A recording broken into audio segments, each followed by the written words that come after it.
Pues estamos aquí con Filiberto Cruz Monroy, periodista, pues también estudió biología, pero le gusta contar historias y pues comenzó su andadura periodística desde temprana edad, transcribiendo artículos de su papá. Bueno, Filiberto Cruz, pues ahora nos presenta este texto bibliográfico sobre los asesinos seriales en México, una mirada a su psique criminal editado bajo el sello HarperCollins. Y pues bueno, le damos la bienvenida a Filiberto Cruz. ¿Cómo estás? Hola, ¿qué tal, Asael? Me da mucho gusto saludarte a ti, a toda la gente que nos está sintonizando. Bien, todo bien, muchas gracias, contento. Ya mero está en librerías el libro y bueno, pues esperemos que a la gente le agrade y sobre todo que le provoque mucha curiosidad para seguir investigando y sabiendo un poquito más del tema. ¿Cómo es que surge escribir este libro sobre este fenómeno de los asesinos seriales y sobre todo Ok, en México? te platico brevemente, como tú ya bien lo mencionabas, yo realmente no estudié la carrera de periodismo, estudié biología, pero desde muy joven me dedico al periodismo. De hecho, la carrera la hice, pero ya trabajando como periodista. Y ya cuando empecé a reportear, bueno, pues caí por azares del destino en lo que es la nota policíaca. Esa fue la fuente que me tocó cubrir durante muchos años en la Ciudad de México y uno de los primeros casos que me tocó cubrir fue el de el caníbal de la Guerrero, no sé si lo recuerdas, José Luis Calva Cepeda, este sujeto que acechaba mujeres y se le encontró en su casa cuando fue detenido, bueno, pues el cadáver de una de estas chicas a la cual había descuartizado y evidentemente ya estaba comiendo parte de la carne. De allí, bueno, pues seguí cubriendo la nota policíaca y me tocó cubrir otros casos más. Eh, encontramos mi editor, Edgar Kraus, de HarperCollins y tu servidor, que bueno, pues no hay mucha información, hay información dispersa del tema de asesinos seriales en México, pero no hay un compendio, no hay alguien que se haya dado la tarea de comenzar a agrupar de manera seria, de descartar la información que evidentemente tiene lagunas o tiene dudas y de incorporarla que sí está bien documentada en un texto o en un libro. Y bueno, pues fue así como surge la idea de escribir este libro, que además, bueno, pues tiene varias otras características. Una de ellas es que en el principio de cada uno de los capítulos hacemos un poquito digamos, de novela. Agarramos, tomamos una escena de la vida de estos personajes y la platicamos un poco ya más novelada, después hacemos el trabajo periodístico y al final se analiza, bueno, pues lo que todo el mundo queremos saber, o sea, el que es, por qué lo hacen, por qué ellos sí, por qué otras personas no, qué los ha llevado a tomar ese tipo de decisiones, ese camino, ¿no? ¿Qué los ha motivado a que ese monstruo que está dentro de ellos y quizás dentro de todos nosotros se despierte, ¿no? ¿Cómo fue la selección de estos personajes? Hubo quienes se quedaron fuera de la lista, y se me ocurre, por ejemplo, no sé, el caso de Goyo Cárdenas, que bueno, ya está muy documentado, muy archivado, muy comentado, muy estudiado el caso de Goyo Cárdenas, pero ¿cómo seleccionaste los demás personajes? Nosotros hicimos una selección de los años 80 a la fecha. No nos fuimos tan atrás, son los últimos 50 años en México. No nos fuimos con Goyo Cárdenas, que como tú bien refieres, está documentado. No sabemos si está bien documentado, solo sabemos que está documentado.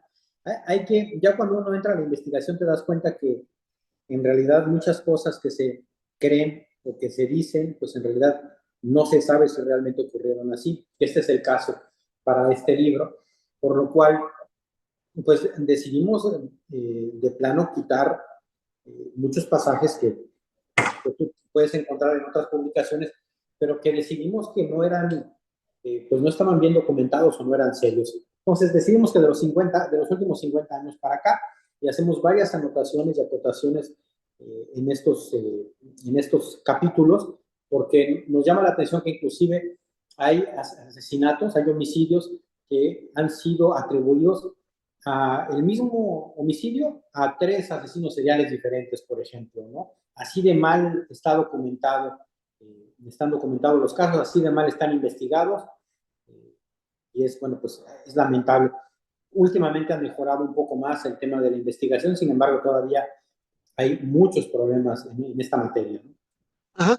El investigador Robert Ressler los clasificó como asesinos organizados y no organizados. ¿Tú cómo Uh -huh. clasificarías a los asesinos seriales mexicanos?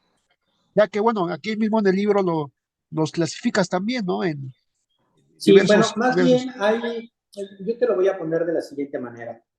Hay asesinos seriales, todos, la mayoría de ellos, en algún momento de sus vidas algo se detona, ¿no? Hay algo que pasa. Y la manera en que actúan, como tú bien dices, pueden ser organizados, desorganizados, tiene que más bien ver con su comportamiento. Por ejemplo, tú y yo y muchas otras personas nos dedicamos al tema del periodismo, ¿no? ¿Cómo trabajamos el periodismo cada uno de nosotros? No está vinculado con nuestras enseñanzas, sino está vinculado con nuestro carácter y nuestra formación. Hay quienes son tremendamente organizados, ¿no? En esta labor periodística, hay quienes son muy desorganizados, pero eso no significa que uno haga mejor el trabajo que el otro, simplemente somos distintos. El requisito principal aquí es que deben de tener al menos 3 homicidios, ¿no? Para que sean un asesino serial, y que evidentemente hay ciertas fases, las cuales se detallan en el libro, por las que pasan estos individuos para cometer cada uno de sus crímenes. No es que de repente, no es como un sicario, ¿no? No es un tema por encargo, es un tema de compulsión. Es una compulsión que ellos tienen y una necesidad en gran parte de los casos, y que solamente haciendo este acto, que es el acto del homicidio, bueno, pues eso se acalla, se calma por un tiempo, entran en una fase como de descanso y otra vez empieza a subir este deseo y lo vuelven a hacer, vuelven a caer en la conducta, y la gran mayoría de ellos, sean organizados o desorganizados, sí tienen un patrón, ¿no? Casi todos tienen un patrón, y si te fijas, hay que lo satisfacen esa necesidad casi de la misma manera. Lo visualizan, tienen este periodo como de ensoñación, como de lo quieren, lo ven así, y ya cuando lo tienen, lo tratan de hacer como lo estuvieron pensando, como lo estuvieron soñando, como lo estuvieron imaginando. ¿Por qué los asesinos seriales se vuelven un mito? Y me salta el caso que describes ahí del poeta, el escritor. Es decir, tienen una mentalidad muy inteligente, ¿no? Los asesinos seriales de repente pueden ser cualquiera de nosotros también, ¿no? Claro que sí. Yo creo que de alguna manera a todos nos mueve un poco el hecho de la curiosidad, de tratar de entender a otro ser humano y de decir, bueno, ¿qué lo hace tan diferente a mí? Que él tiene esta capacidad, esta determinación, esta compulsión para poder matar a alguien que yo no tengo, ¿no? Que tú y yo no tenemos, por ejemplo. Algunos de ellos sí son muy inteligentes, algunos otros no. También tenemos autoridades muy malas para investigar. De verdad, créeme que hay ninguno de estos homicidios, de estos asesinos seriales, fue detenido por una rigurosa investigación, ¿eh? Ninguno. Todos fueron detenidos por actos circunstanciales. Por ejemplo, el caso de la Mataviejitas. La detienen porque está matando a una mujer, está dentro de la casa, y esta señora le rentaba un cuarto a un muchacho, y este muchacho regresa porque se le olvidó algo y la encuentra dentro de la casa. Entonces ella sale corriendo, él sale corriendo tras ella, le pide ayuda a los policías, pero solamente por ese acto la detienen. Otro caso es el más reciente, el del señor Andrés Mendoza Celis, el carnicero o el caníbal de Atizapán, que también, bueno, pues años y años y años asesinando en esa zona del Estado de México, y jamás fue detenido hasta que, bueno, pues mata a la mujer de un policía, y este policía evidentemente, bueno, pues es el que solito hace la investigación, solito se mete aquí, se mete allá, utilizando obviamente pues sus contactos, sus vínculos, y es él el solito el que logra la captura de este sujeto. Pero en su casa fueron encontrados más de 30 miles de fragmentos óseos pertenecientes a más de 30 personas. Imagínate cuántos años estuvo matando, y la gran mayoría de ellos, la verdad es que lo pudo haber hecho sin ningún problema. Si la investigación, eh, si el nivel de investigación policial, forense, por ejemplo, criminológica fuera distinto, seguramente podríamos parar varios de estos casos de manera mucho más rápida. Y también una autocrítica a la labor periodística, en donde en muchos casos también yo me he dado cuenta y he estado revisando los textos que se escribieron de cada uno de ellos, y pues muchos tienen mucho de fantasía, mucho de invento y muy poco sustento. Entonces ahí también nosotros tenemos que empezar a ser más rigurosos con nuestras plumas, ¿no? Ajá. ¿Te gustaría escribir sobre asesinos seriales, digamos, a nivel internacional, no solamente de México, ya que mencionas que hace falta más estudiar estos casos? Por supuesto que me gustaría, escribir siempre, siempre me atrae, ¿no? Pero evidentemente yo creo que, como lo narro en el libro, como lo explico, es un proceso, este libro es un proyecto que está en permanente construcción. ¿Por qué? Porque yo estoy invitando a la gente, a todos los lectores, a los interesados que lo leen, a que me manden sus críticas, sugerencias, anexiones. ¿Por qué? Porque lo vamos a ir construyendo juntos. Hay muchas cosas que no se saben, muchas cosas que ni siquiera están en las carpetas de investigación. Tú imagínate en los años 80, cómo era, antes llamaban, no eran las carpetas de investigación, eran las averiguaciones previas, pero imagínate esas averiguaciones previas, con el nivel de investigación y de corrupción que había en ese entonces, cómo se hacían. ¿Qué le puedes tú creer a una carpeta de esos años? ¿Cuánto de ello es verdad, no? Entonces yo creo que este es un proyecto que debe de seguir trabajándose, debe de seguir construyéndose, y a lo mejor ampliándose, tanto para atrás en la línea temporal, antes de los años 80, como lo que vaya ocurriendo en un futuro. Cualquier persona que nos esté escuchando, que nos esté viendo, que nos esté leyendo, yo la invito a que, si tiene información de alguno de estos casos, porque llega a pasar y dice, ¿sabes qué? Que yo tengo aquí un escrito porque era mi vecino o era mi primo segundo, bueno, pues que se contacte conmigo y mucho gusto lo vamos retomando, y podemos encontrar nuevas cosas en estos casos, o inclusive hacer correcciones, porque absolutamente nada está escrito en piedra y todo es susceptible, bueno, pues, a irse modificando.